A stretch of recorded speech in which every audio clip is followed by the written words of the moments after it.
अस्सलामु अलैकुम वरहमतुल्लाहि वबरकातुह। आज हम पढ़ेंगे तरफ़ुल लिसान से अदा होने वाले हर्फ रॉ के बारे में।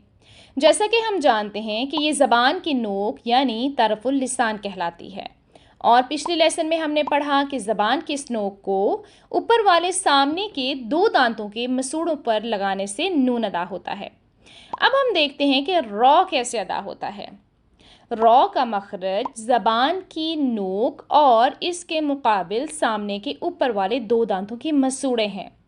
ज़बान की नोक का थोड़ा सा ऊपरी हिस्सा इस्तेमाल करते हुए नून के मखरज के करीब, और ज़ुबान के इस ऊपरी हिस्से को ज़हरुल लिसान या ज़बान की पुश्त कहते हैं।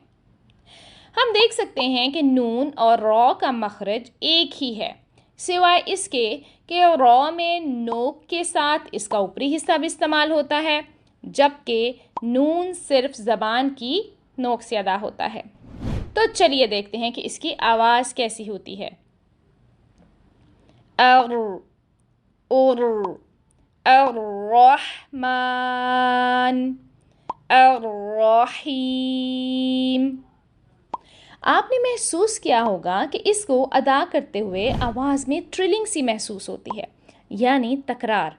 जैसे इस आवाज़ को ज़रा ध्यान से सुनें। अब आपको लग रहा होगा कि यहाँ पर ज़्यादा तकरार की जा रही है, मगर याद रखें कि सिर्फ आपको समझाने के लिए इस आवाज़ को लंबा किया जा रहा है।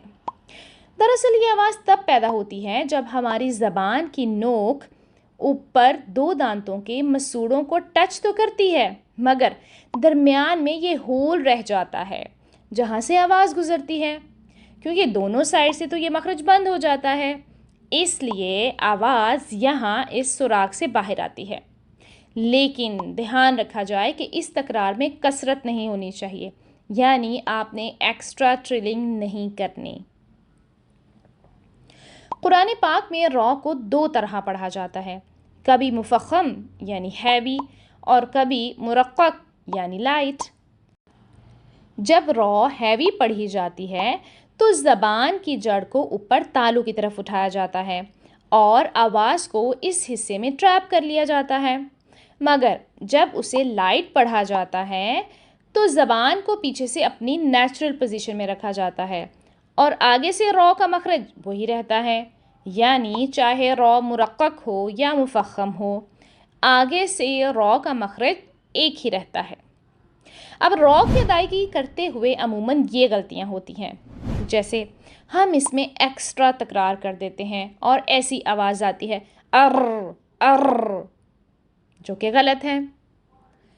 दूसरा, रॉ जब साकिन होती है तो हम इसको जल्दी से अदा कर देते हैं, जिसकी वजह से रॉ में कलकला किसी आवाज़ पैदा हो जाती है, जैसे अर अर और अरसलना, जो कि गलत है।